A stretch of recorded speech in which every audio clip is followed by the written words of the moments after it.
In college, I walked away from the whole idea of becoming a lawyer, and I walked away from job offers that I had with Procter & Gamble and an advertising agency in New York, because there was something inside me that was saying, no, that's not what you really want to do. And it led me to Los Angeles, and I ended up working in the agent training program at William Morris. I had gotten a phone call from a young guy who was a senior at Harvard College. I had been an undergraduate at Harvard, so it was my alma mater.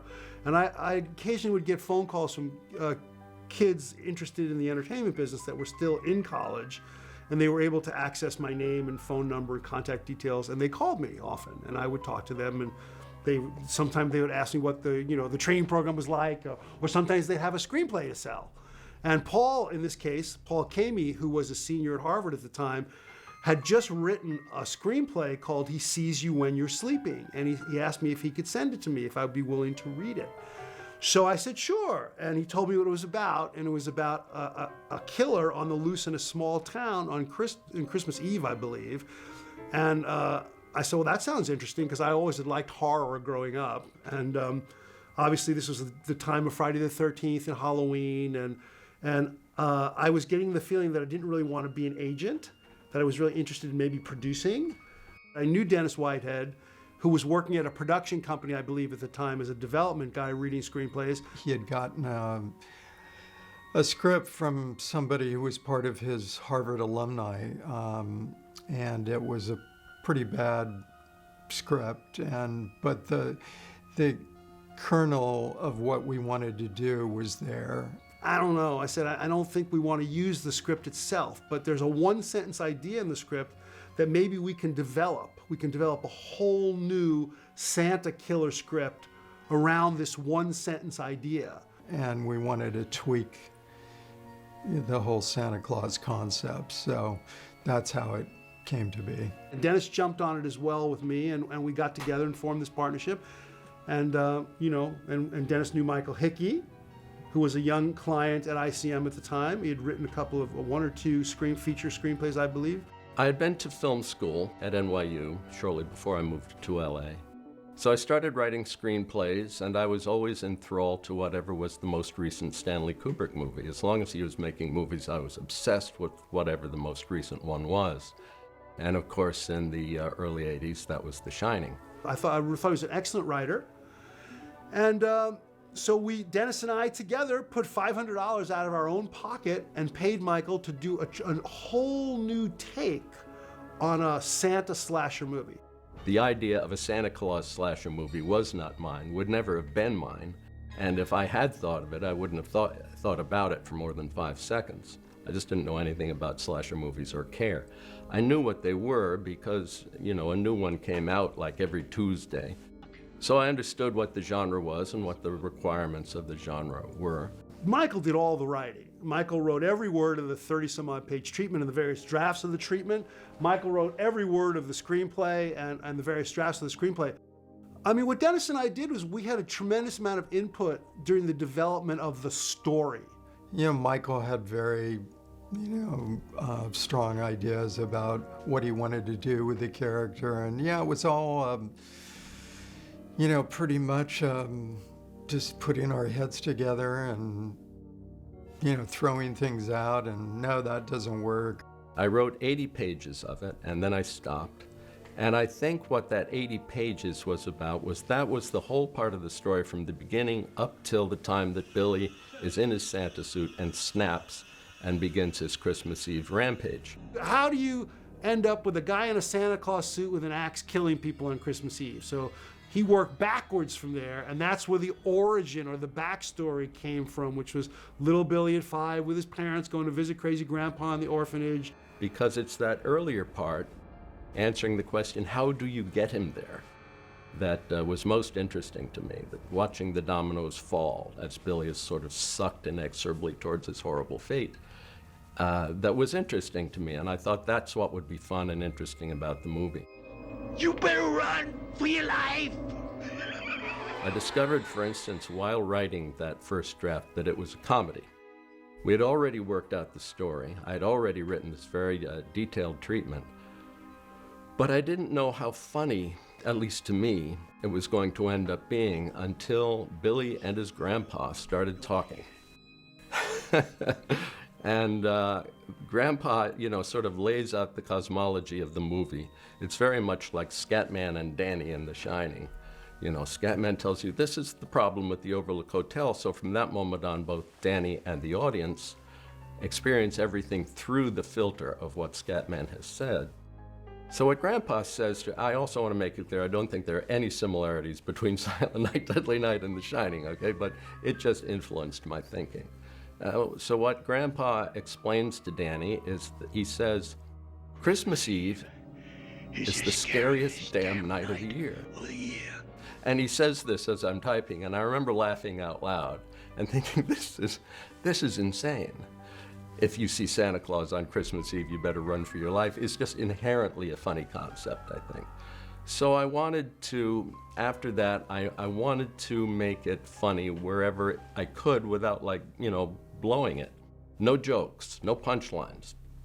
The idea is that if I ever wondered if I was going too far, I should definitely go there and go farther if I could, because that was the nature of the concept, and so the movie had to sort of live up to that heightened idea. Billy is the kid who ends up in a Santa suit on Christmas Eve murdering people. That's what we know about him. That's what the story requires. And so the whole design of the character is to start with an innocent and eventually evolve him into that moment where he becomes a rampaging, murderous Santa Claus, which is, not a natural transition, but that's why I think the movie is fun to watch. I think the audience knows as soon as the story begins to hone in on Billy as a child, the audience knows walking in where this movie is going. He goes on his sleigh ride and kills a whole bunch of people using Christmas icons and ornaments and implements and things like that, which was always going to be a part of the film.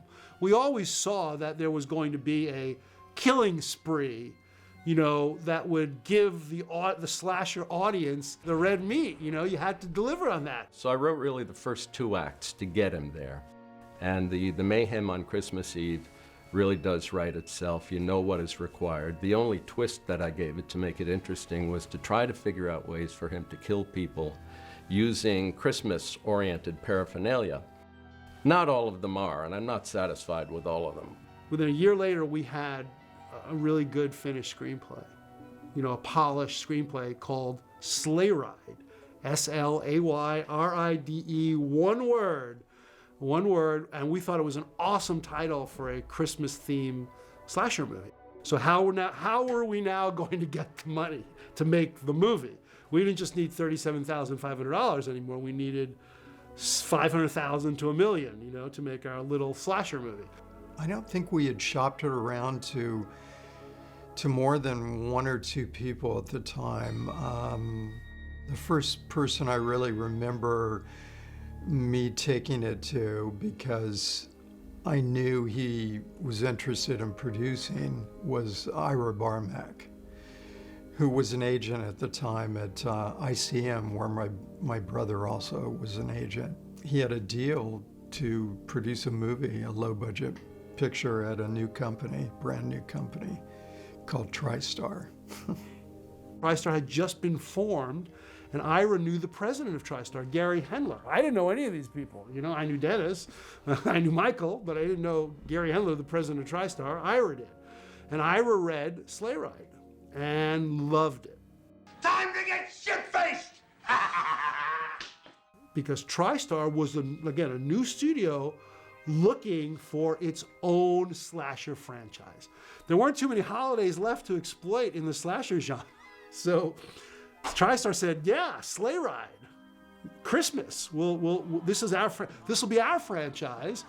And the funny thing, by the way, TriStar was contemplating, Ira had given TriStar a couple of different screenplays. He didn't only give them Sleigh Ride, he gave them a Danny Kaye movie. I don't know if you remember the actor Danny Kaye. He was wonderful. Danny Kaye was great. So they were like weighing Sleigh Ride, Danny Kaye, Sleigh Ride, Danny Kaye. Crazy, huh? So I don't even know all the specifics of that, but I do remember that. And long story short, they chose Sleigh Ride. And Ira needed to acquire the rights because Dennis and I were the rights holders. We owned it. Once the deal was made with Ira Barmack, he was on board, he was enthusiastic, and I really did. I can't tell you what exactly happened, but he must have soured to, two young executive producer guys working on the film. Once we started negotiating with Ira, our lawyer on our behalf and Ira's lawyer on his behalf to acquire the rights, that was it. Ira disappeared on us. Because our lawyer said, well, Scott and Dennis retain all sequel and remake rights. And they said, Ira's attorney said no. And our lawyer said, well, Scott and Dennis executive produce all future sequels and remakes. And they said no. And they said, well, Scott and Dennis get 100% of their salary that they're getting for this original movie on all future sequels and remakes. And the salary wasn't very much, let me tell you. It was Sleigh Ride ended up being a $1 million movie, so it wasn't a big salary. And they said no. And they said, well, what are you willing to give Scott and Dennis for sequels and remakes? They said net points. And as we all know in Hollywood, the famous expression is net means never. So Dennis and I needed to make a decision because the snow was melting in Utah. It was February, and they needed to get started. And the snow was melting. And we said, we just made the decision to go ahead and transfer over the intellectual property rights, the copyright, to Ira Barmak, who ended up forming a company called Sleigh Ride Incorporated to make his little movie now, because it was taken away from us and we were frozen out. When I was in Palm Springs with my girlfriend, who's now my wife, a gentleman came up to us after we had dinner there, and he asked if I were an actor, and I said no.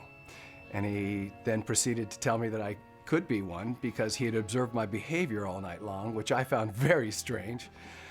And lo and behold, he gave me a business card, and I took the business card and kind of flipped it across the room later that night, thinking, wow, this was weird. And my girlfriend said, what's so weird about it? Why don't you check it out? And I said, come on, you hear about these stories all the time, and this just seems very strange. And she said, well, why don't you just go check it out? And if it's a problem, walk away, And sure enough, I went and checked it out.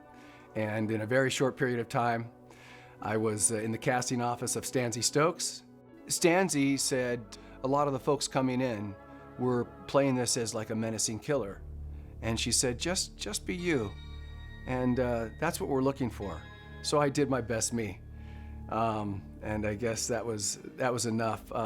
And then looking at the film, you can tell, what they were looking for to some degree was just a normal guy who got swept up in all of this, and sad Billy. He considers himself to be trying to be good. I didn't mean to be naughty. And so that's what he thinks he's being. He's taught by Grandpa that this is what Santa Claus does. The murder of his parents on the street justifies and validates that. Says it's true. That is what Santa Claus does, because his mother has just said something. Grandpa is nothing but a crazy old fool. Billy's eyes widen and he says, Mommy, you shouldn't say that. It's naughty to say bad things about old people. So Mommy's toast. It was very sad what happened to that poor kid, right? Several months before it happened, Chuck came to me and said, we're going to do this horror movie, and I'm going to direct it, meaning him. And he said, I want you to sit down with me and create shot lists and storyboards and all of that stuff. So, I knew it was coming and I knew what it was about and all of that. I'd always been kind of a horror movie fan, going all the way back to the original Body Snatchers, which scared the hell out of me when I was 8 years old. So, it was something that I was kind of looking forward to. We had done Boogans and, I been through that horror movie experience, and I was hoping it was going to be better than that. And I was going to get to do second unit on it. So, for me, I was doing exactly what I wanted to do. I'd been in the film business for 7 years by then, as an editor primarily, and with always wanting to direct. So this is what I really, really wanted to do. So, it's hard to not have a good time doing that, I flew to Utah with Ira Barmak, who's the producer. And the moment we got to the set, the first day, I was introduced to Mr. Sellier, and it was roll film. Not much interaction there. Not much in the way of what you hear about, directors, hey, let's try it this way or try it that way. It was pretty straightforward. You know, just don't crash into things so we don't ruin the shot. I did meet with Lillian Chauvin, Mother Superior, and apparently, well, I learned then that she was an acting coach in Hollywood. She asked if I was interested in going through the script with her, and she would help me with the moment-to-moment stuff that's going to happen, where the camera's going to be, how tight things are going to be. She was really cool, really a great lady. I know Mother Superior was like, oh, that woman. But she played a fantastic role and a really fine actress. And I was very thankful that she was there, because who knows what we would have had she had not offered up her services. Funny things, I remember when we were shooting establishing shots for the store. Of course, the night you shoot that, it didn't snow. And myself and 4 or 5 other people that we got together were up on the roof throwing off plastic snowflakes, you know. Whenever I see the movie now, I laugh because I remember myself up on that stupid roof. What I remember most was Ira's Toys, the toy store. Obviously, much of the film and the role that I played was there in the toy store. And it may have been a real toy store. All the toys in there lended itself to everything that we were doing there, Ira's Toys. That was a lot of fun because when it was all dressed, I walked into it. Chuck had said to me, make sure you get a lot of atmosphere from that store. It kind of goes back to that whole thing of puppets and clowns and stuff being sort of scary. I love the, going to the cuts in the film. The Christmas decorations, the moving things and the music. There were all these nutcrackers that were around the store that was, part of a Christmas theme. And so I did a lot of shots of close-ups of nutcrackers, and they're kind of weird eyes and looks. And I think there was a sequence where we almost played them as reaction shots. That's very good. Very realistic. Isn't it, Mrs. Randall? He's definitely fat and jolly. When you're on a set and, you start to put on the suit that's the suit that's going to be the killer guy, I think everybody on the set kind of gets excited, and you feel that energy. And, they'll make comments and this and that. So I certainly felt the energy. I felt the room changing when Billy put on the suit. Yeah, I did feel the room changing. How much it changed in me, I don't know, but it was fun. It was fun. Not having the beard covering my face was a decision that was made by many of the folks involved, I suppose. Might have been Charles, it might have been Ira, it might have been a collection of the folks that were above and beyond me. But they decided that I can recall the conversation, that it kind of happened in the spur of the moment. Like, we want to see this guy. We want to recognize him as Billy. And I'm gonna level with you. When you came here a couple of months ago, you were an all right kid. But all of a sudden, you got this fucking attitude problem. He was a very good actor, and so he was very provocative. When it came to anything that I was doing with Andy, he brought some things out of me. So everything that was built up to that scene where I took the Christmas lights and hung him for being naughty with Pamela, it was living in me that it's time. He was bad all the way up to that point, and I couldn't do anything about it because certainly I was just Billy. When I put on the Santa suit, well, now he was being naughty and he had to be punished. And so everything that was living in me up to that moment, it came out. And when you're doing a horror film, I guess you could ask any horror actor that's been a killer. The energy on the set gets picked up, the shots get more important. When you get to that part of the story where you start killing, not to sound strange or anything, but that's the fun part. The only thing I remember about that from an editing point of view, because like I said, I didn't shoot it, was you always have some difficulty. You have to be very careful about these prosthetic flesh stuff. And I think I remember at the time thinking, this is really questionable whether this is going to sell as real. The rubber just doesn't have the same look and texture of skin. But it's one of those things that I think once it was all put together and it's quick and, there's far worse things that you see in movies all the time. Mr. Sims, what can I say? Britt Leach, He was just so kind. He was such a fantastic actor. I'm pretty sure the hammer in the man, the older male clerk, was my idea. Again, it was just trying to find some tool or something that we could use. We shot that in the back room, kind of the storeroom of this store. And I remember going back in there. I think he had not showed up yet, or maybe they were shooting him somewhere else. And I was wandering around with Billy, and we were talking about what are we going to use to kill this guy with. Wouldn't it be cool if we just planted the claw end of the hammer into his head? Never actually struck the man. Never actually struck him. It's the magic of Hollywood. Effects guy came in and planted it in his head, however they did that at the time. Mr. Sims! Oh, Mr. Sims! I think her name was Miss Randall, the other store clerk.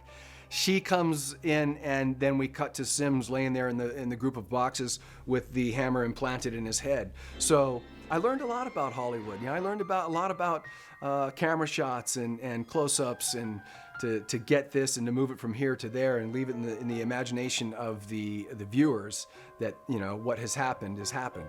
And then we had to figure out how to kill the woman clerk. Miss Randall was another. I thought she was a fantastic actress, and so it was easy to work with her. She brought truth to the situation.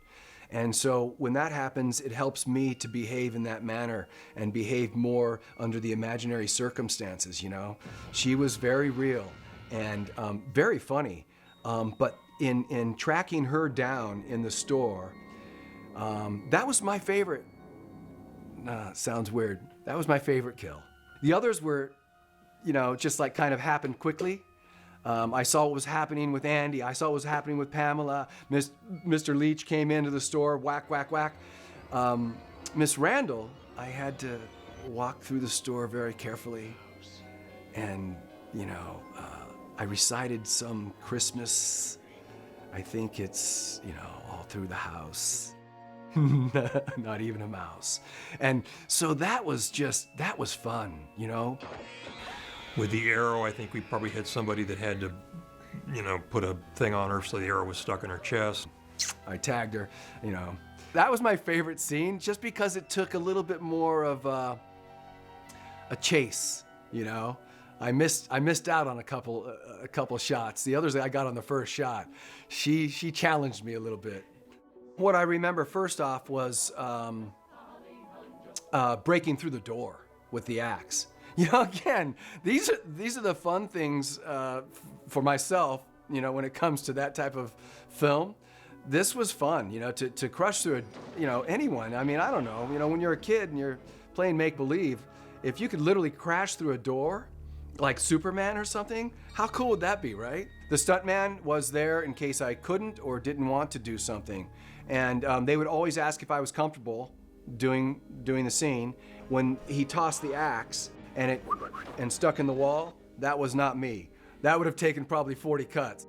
Linnea was brave. I think she's tremendously brave. And then what a great sport to have, to be tossed around and, lifted up and, all of that business. And I know that's the fans. They're like, wow, look at this, I mean, they like the little TNA. So that was brought into the film there, and she was the perfect candidate. It was the blocking of the scene. It was making sure she was comfortable and getting her to a point in that scene where I could get her to where I could lift her up. So that was, somewhat technical to get us in the battle to that spot where I could grab her, roll her over, and pick her up. And then, of course, in my vision, see the antlers and say, hey, this looks like a great idea. Let's just stick her up here. I'll tell you, it was cold as hell. I do remember that.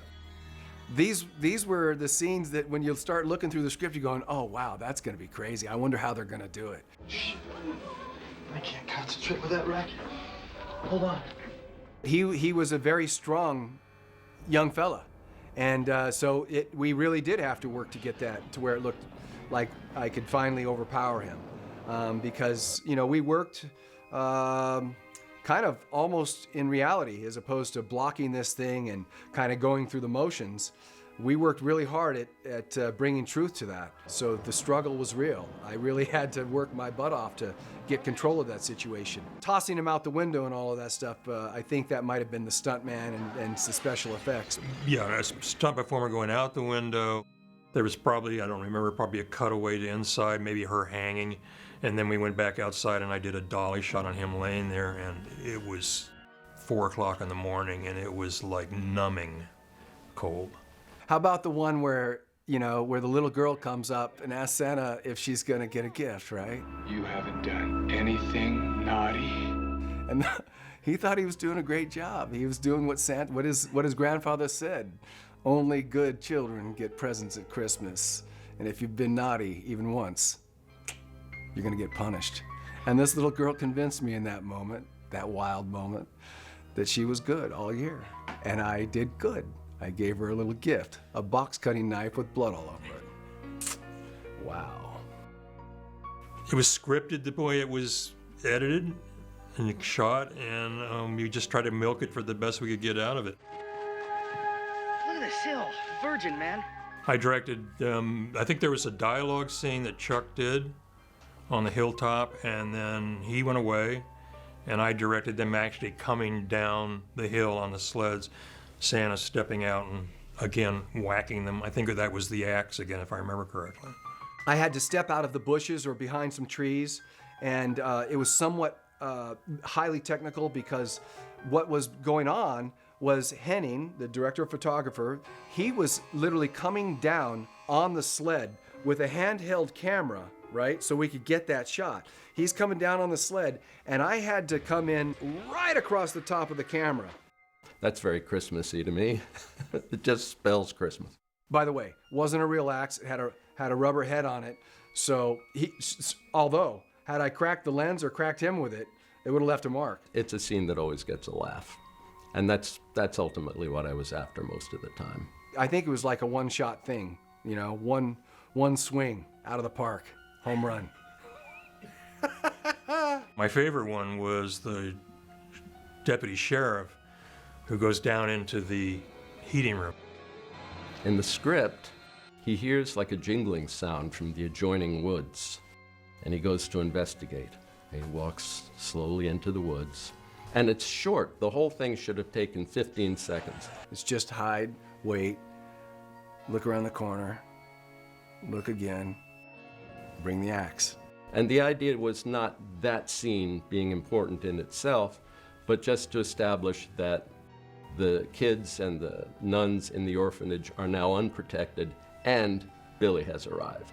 I directed that whole thing, him walking around the building. Chuck said, you got to find some way to kill this sheriff off.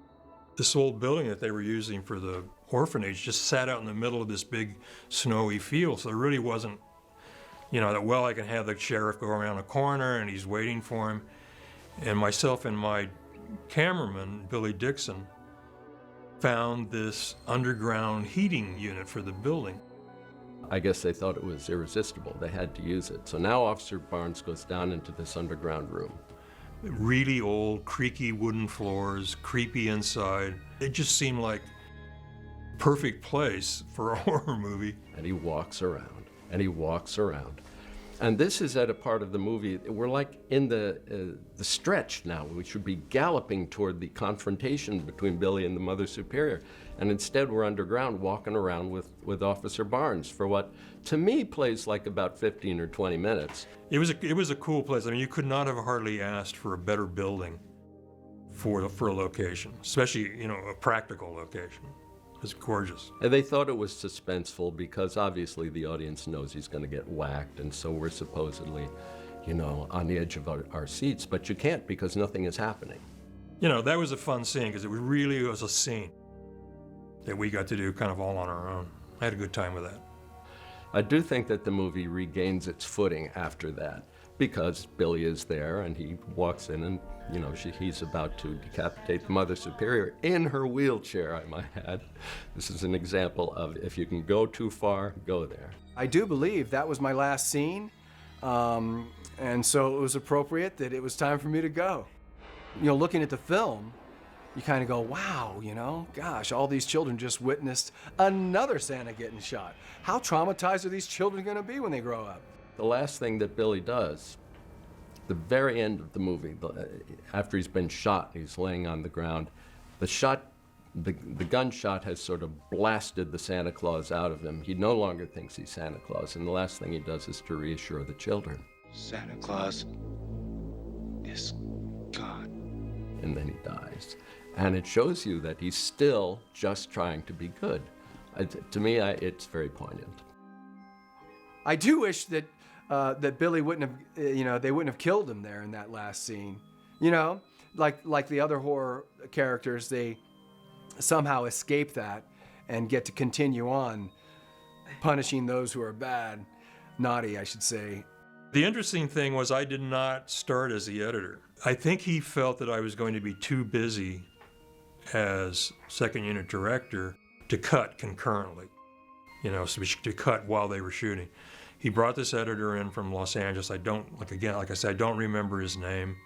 The issue with the editing was that, from what I had been told from Chuck, was that this editor was trying to cut the movie only in wide shots. One of the biggest and most important things in horror movies is pacing and getting that scare at the right moment, and you can't do that with a wide shot. A week or two into the edit, Chuck pulled me inside and he said, "I'm getting rid of this guy.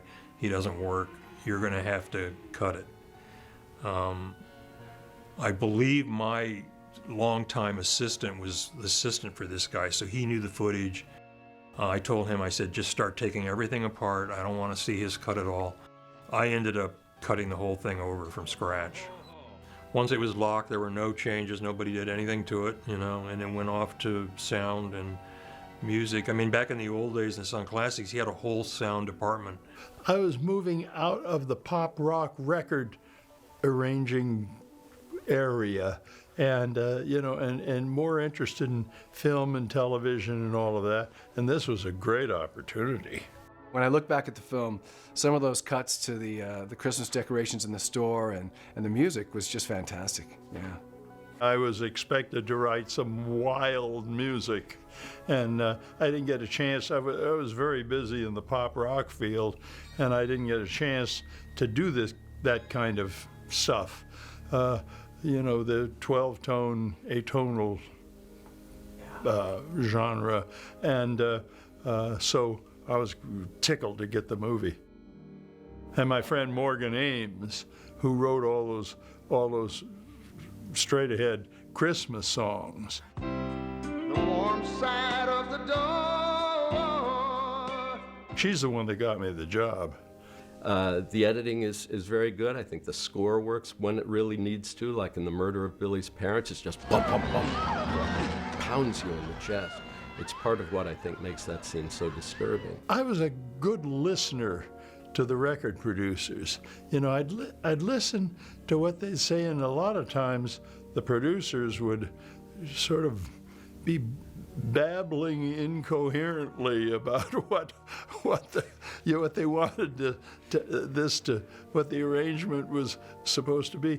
But if I just kept my mouth shut, they'd say one sentence, and I'd say, "That's it. That's what they're looking for." So almost all the time, I got a lot of work. The producers of the picture knew what they were doing, and I'd worked for a lot that just were faking it, but these guys knew what they wanted. The night after we opened, Dan Rather led the CBS Evening News with a story about Silent Night, Deadly Night, my movie that I thought was just going to vanish almost immediately. Of course, he wasn't really talking about the movie, he was talking about the upheaval surrounding it. It must have been a very slow news week because almost every newspaper in the country did a story on it. I think my mom said something to me about it. TriStar opened the movie in 398 screens in early November in 1984. Their plan was to go wide 2 weeks later if the film were successful. There was a history with Chuck Selye and Siskel and Ebert. It goes all the way back to Hangar 18, some of those movies. They panned those movies. I think they probably had a dartboard in one of their offices with Chuck Sellier's face on it. They were not fans of his at all. I knew it from the get-go it was going to get an enormous amount of criticism. That was in the car, no question about it, and it did.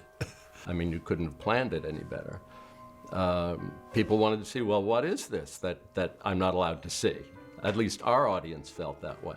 I did wish, in retrospect, of course, like many others, that they would have advertised it at Halloween rather than Christmas, because then it would have fallen into, oh, it's just a Halloween horror film, perhaps. I know it was Santa, so that would have got some backlash, but to advertise the film coming out in all theaters around Christmas time, you know, maybe in retrospect they would have done that a little different. I understand the controversy from a mother's point of view, from a parent's point of view. They showed ads for the movie like a week before, 10 days before it opened, on Sunday afternoon when the whole family in the Midwest is around watching the Green Bay Packer football game. Mom, Dad, little Johnny, little Amy, you know, they're all watching it. And there's the trailer, you know, in a commercial for Silent Night, Deadly Night. You know, with the narrator, he knows when you've been naughty. You see Santa's hands grabbed for an axe on the wall.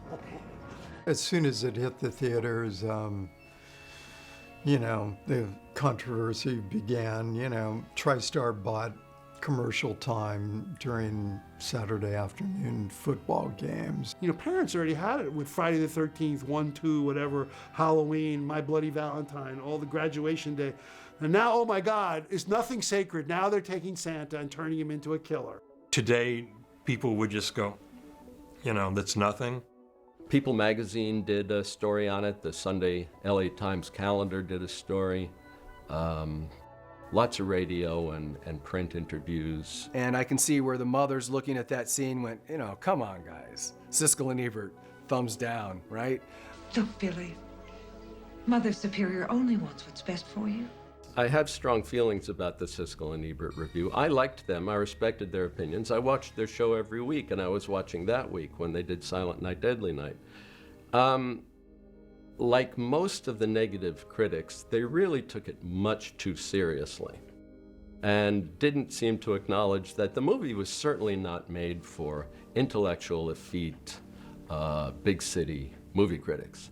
It was made for late teens and early 20s guys, the audience for this movie. Moms would bring their 4-year-olds, and the 4-year-olds were holding, little cute 4-year-olds, mop heads were holding signs, you know, Santa ain't no hitman, deck the hall with holly, not bodies, and they're out in front of the theater. That was great advertising. I mean, look, if you were 14 years old, and I know it was rated R, so if you're 14, you shouldn't have been watching it, right? But if you were 14, 15, 16, 17, 18 years old, and you heard these dudes talking about it like that, you're going, man, we somehow have to see this film. Most people had their opinions based on the reviews, and especially Siskel and Ebert because of their reach. And because of that, I wouldn't mention the movie in social situations for years afterwards, because you never knew what you were going to get. People had the idea that this was the work of Satan. After TriStar pulled it out of the theaters, I once again thought, well, that's the end of it. It will now be forgotten. But what was happening at almost that moment was that the home video market was beginning to explode.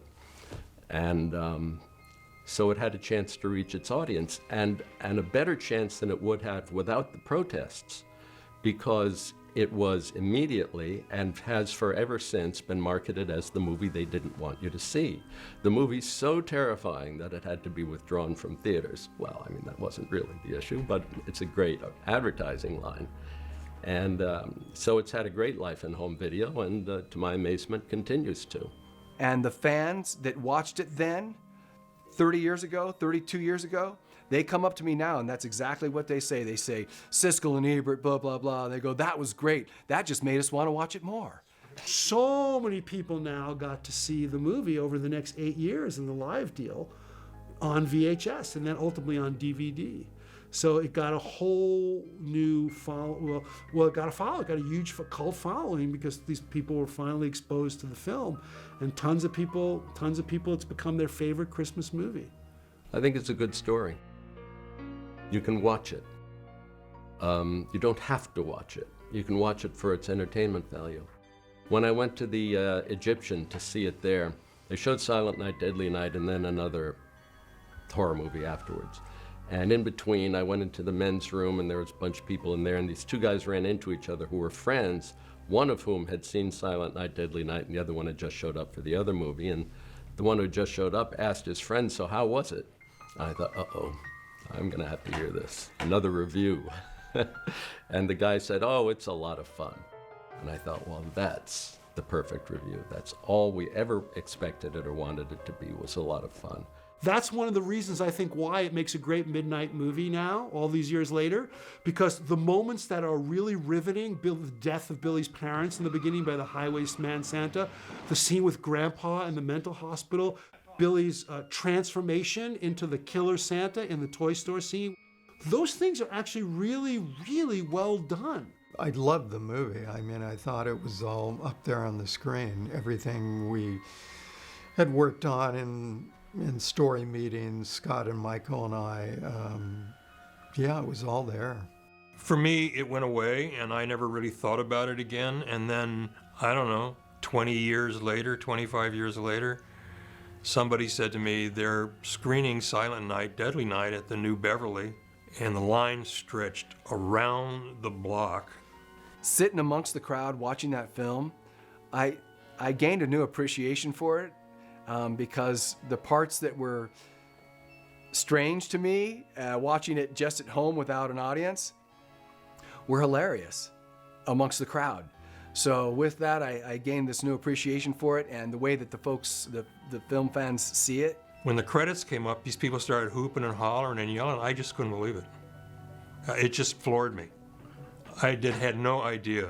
I just want to take a second and just tell all those fans out there how great they are. I mean, you know, they've given life, a new life to Silent Night, Deadly Night. Every time that I see another fan, they're all just letting me know that, hey, this is something that we watch now every Christmas. It's our holiday film. We get the eggnog going, and we get a group of people together. I think I always knew it was going to be a hit, and I think I always knew it was going to be around for a while, and that this sucker was going to pop up every Christmas, and somebody was going to scream and yell that this is the most awful thing that ever happened in Hollywood, you know, but and that's sort of the way it's been. People are aware of the film more now than they ever were then. You know, while I was pursuing Hollywood back in the 80s, 90s, no one really knew of the film, except for this small group of people that would go to the video stores and rent horror films. So the film has its notoriety, its acclaim has grown over the years, and it seems that it just continues to grow. I mean, I think a lot of people saw this when they were really young, when they weren't supposed to see it. And so it sticks with them. To this day, if I see the original Body Snatchers, the black and white one, Don Siegel, it still scares the hell out of me. And I saw that when I was 8 years old in a drive-in movie with my dad. So I think it goes back to that. I think people just latch onto these movies that they knew from their childhood, and it doesn't matter how bad it is. It's just something that they saw when they were 8 years old and at 13 years old, scared the hell out of them. Or they had these goofy lines that they could, you know, run around and say. And it pissed their parents off, you know. And I guess that's what it is. But that's what makes for a big audience watching it on the screen on a midnight movie just awesome and fun. It's that thing about movies, you know, they affect people so emotionally and on so many levels. And they bring a certain something to life for them. I knew it'd be around. It'll be around next year, too.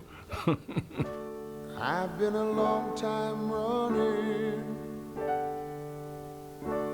I've been a long time lost. I can't even hope to tell you where I've been and what it costs.